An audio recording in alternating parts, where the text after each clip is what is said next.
En vérité, je te le dis, si un homme ne naît de nouveau, il ne peut voir le royaume de Dieu. Tout homme naturel, si accompli soit-il, est incapable de saisir les choses de Dieu.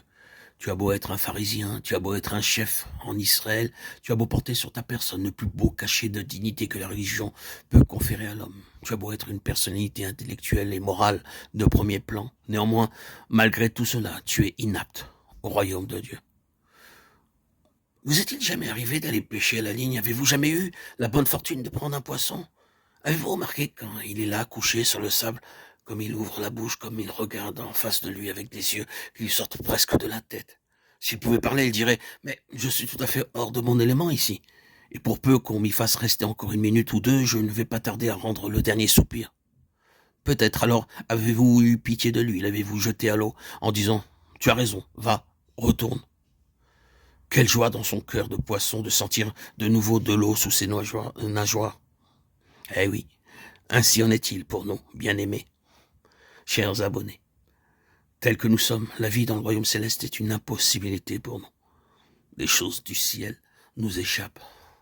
Nous ne pouvons pas les comprendre, à moins qu'une nature céleste nous soit donnée. Auditeurs et auditrices, quelques-uns d'entre vous ont peut-être suivi dans la presse les comptes rendus qui ont paru au sujet de l'ascension de l'Everest. Chacun a pu lire que lorsque les ascensionnistes eurent atteint une certaine altitude, force leur fut de s'arrêter. Pourquoi?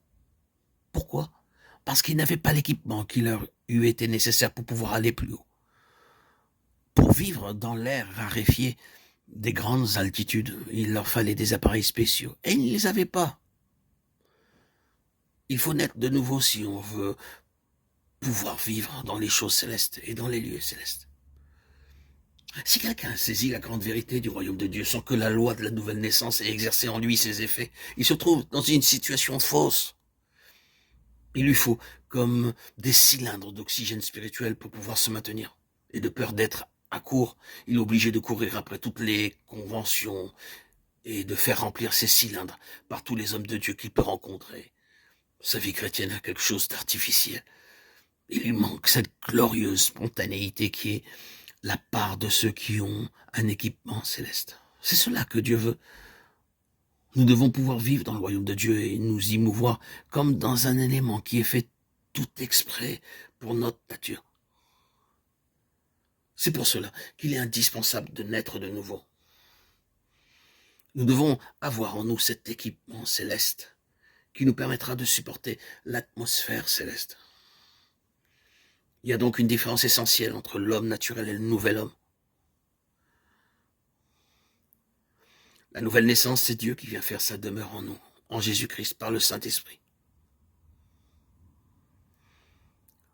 L'homme, tel qu'il est par nature, ne peut recevoir Dieu, car Dieu est absent.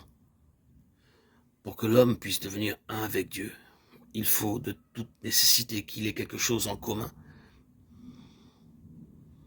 Il faut que Dieu vienne faire sa demeure dans l'homme.